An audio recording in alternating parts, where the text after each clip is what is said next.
दरबार में पहुंचे, सिंहासन पर बैठ गए। जवाब दो मंत्री। हाँ कौन है? दिखाई नहीं दे रहा, कौन है? अरे राजा साहब आप? हाँ हाँ बताएं, हुक्म करें। मंत्री, हाँ आज दरबार के सारे कार्य बंद कर दो। क्यों महाराज? केवल एक ही बात पर चर्चा होगी। अच्छा बंद करोगे दरबार? हाँ। तो कथा भागवत सब बंद कर दो। मैं क्या कह रहा हूँ, हैं?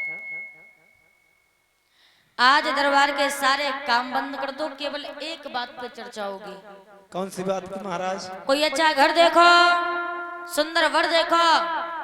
किन के लिए महाराज? आपके लिए? ए, मैं क्या करूंगा, मेरी शादी हो गई है, ठीक है ना? और किसे मेरे मारा? 5 लड़के और एक पुत्री भी है, और हम अगर शादी परिचय जी करेंगे भी तो क्या लड़के से करेंगे?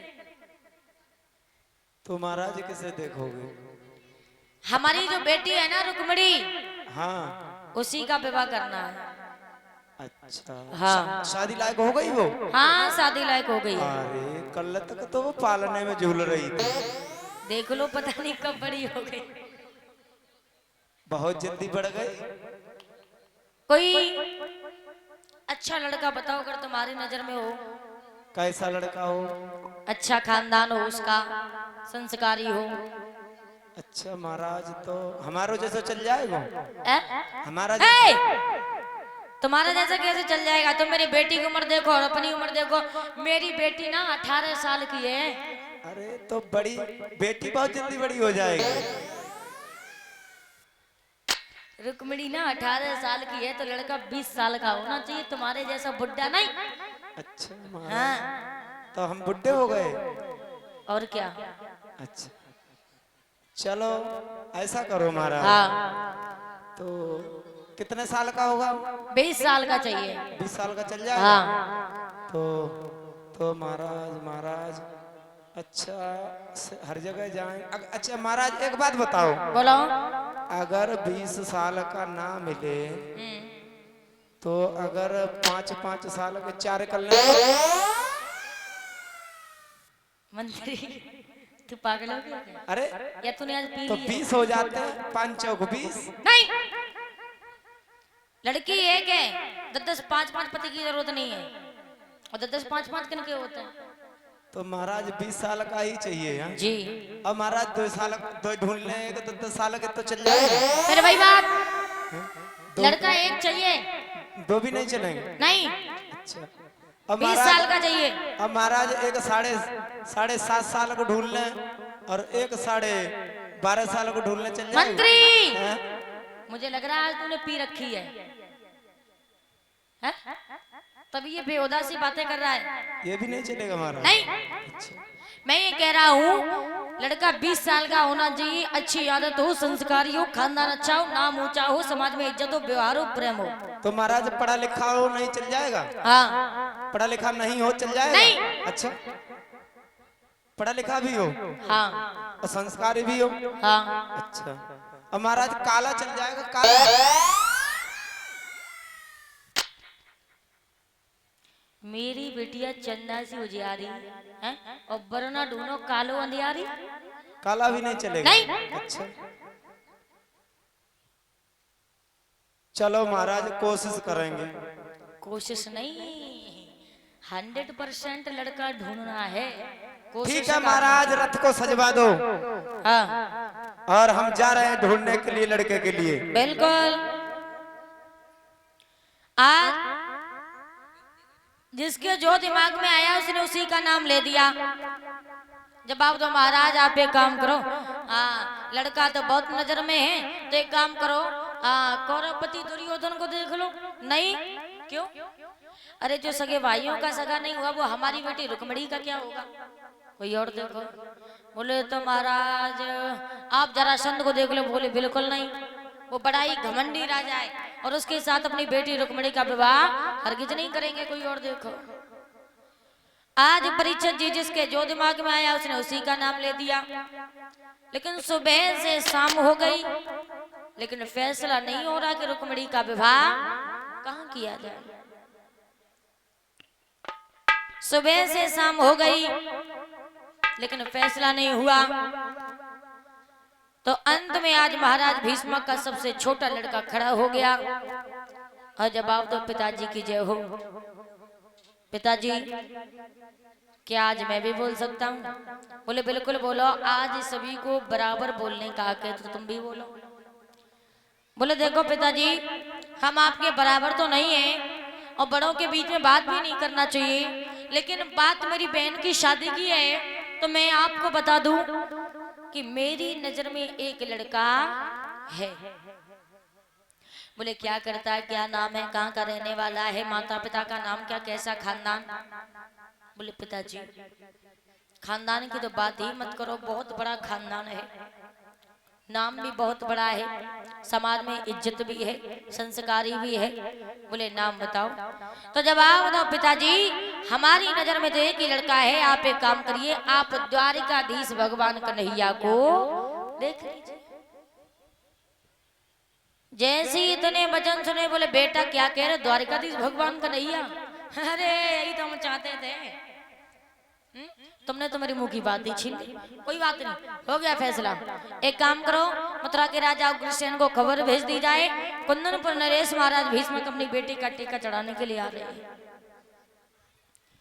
परीक्षित जी इतनी बात पूरी नहीं हो पाई, तब तक महाराज भीष्म का सबसे बड़ा लड़का रुकुम खड़ा हो गया और जवाब दे, पिताजी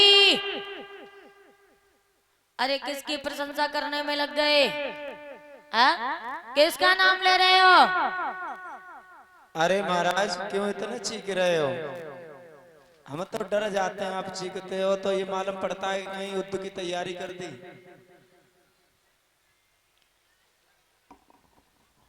ये बताओ पिताजी, हाँ हमारी रुक्मणी सुंदर है? हाँ सुंदर है। ठीक है। संस्कारी है? हाँ संस्कारी है। ठीक। अच्छी है दिखने में? बहुत बढ़िया है। तो ये बताओ, वो एक राजा की बेटी, एक तेजस्वी भाई की बहन है और उस ग्वाल गवार से शादी करोगे? फिर कहाँ करोगे महाराज? पिताजी तुम्हें नहीं मालूम? तुम जो कन्हैया की प्रशंसा हमारे सामने कर रहे हो ना, अरे वो तो ग्वाल गवार है जिसके माता पिता का कोई पता नहीं, खानदान का कुछ अता पता नहीं है, वन वन में गाय चराने वाला, औरतों के बीच में माखन लूट लूट के खाने वाला, उसके साथ अपनी बहन का विवाह बिल्कुल नहीं करेंगे। सुनो,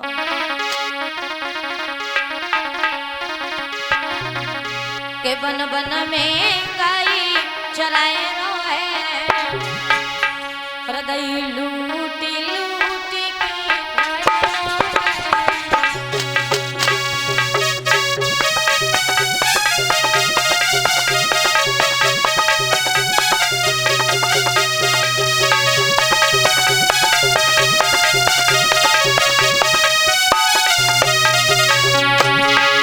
पिताजी तुम्हें नहीं मालूम, तुम कन्हैया की प्रशंसा हमारे सामने कर रहे हो, लेकिन तुम्हें यह नहीं मालूम वो ग्वाल गवार है, खानदान का कुछ अता पता नहीं, औरतों के बीच में ठिठोलियां करने वाला,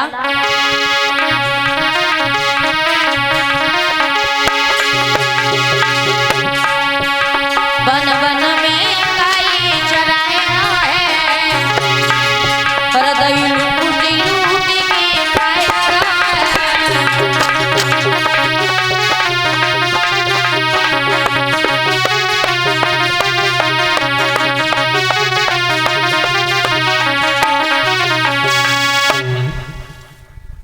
जवाब दो पिताजी, कोई और लड़का देखो उस कन्हैया के साथ अपनी बेटी और हम अपनी बहन का विवाह बिल्कुल नहीं होने देंगे। महाराज भीष्मक ने जवाब दिया, रुकुम तू क्या पागल हो गया है? अरे अभी विचार ही तो कर रहे हैं, शादी हो थोड़ी ना गई, अगर तेरी नजर में कोई लड़का हो तो तू बता इतना चिल्ला क्यों रहा है? अरे महाराज, हाँ पिताजी बोलो। आपने उस ग्वाले के लिए बता दिया सबसे बढ़िया लड़का, बड़ा तेजस्वी बलवान योद्धा सुंदर, ऐसा लड़का नहीं मिलेगा, हम आपको बताएं, उसके साथ रुक्मिणी का विवाह कर दीजिए। क्या नाम है, खानदान कैसा है, माता पिता का नाम क्या है? बहुत अच्छा परिवार है, बहुत संस्कारी लड़का है, अब महाराज ऐसो ना मिलेगो कहीं ढूंढी हो। अच्छा, हाँ तारीफ कम करो, पहले नाम बताओ। अरे महाराज वो आपने रोजाना देखा है, हर समय देखा, आता जाता रहता मैंने है। हाँ जवाब दो पिताजी, लड़का बहुत अच्छा है, बहुत बड़ा पैसे वाला है, बहुत बड़ा खानदान वाला है, रूप भी जिसका निराला है, गोरा है, नेक काला है, तो क्या वो सुनो। शिषपाल अरे सुने बाबुल के बेन रे, रुकुम आज समझा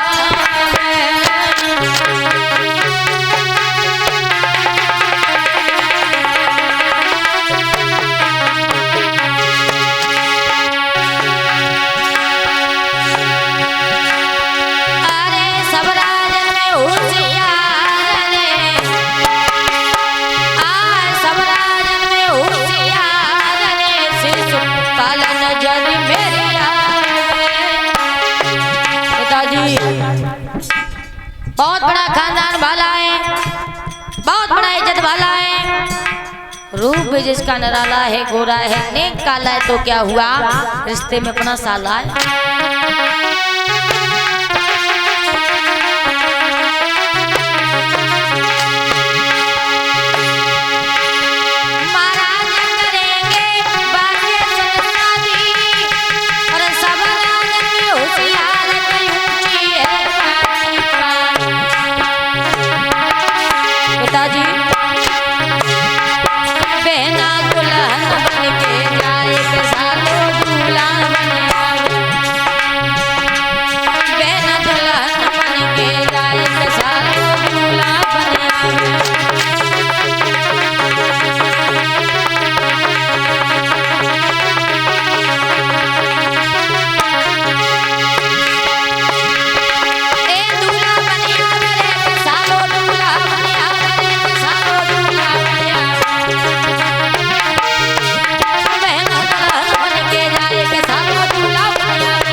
जवाब दो पिताजी, बहुत बड़ा इज्जत वाला है, बहुत बड़ा पैसे वाला है, रूप जिसका निराला है, गोरा है, नेक काला है, तो क्या हुआ, रिश्ते में अपना साला है, और हम अपने साले के साथ अपनी बहन की शादी करेंगे।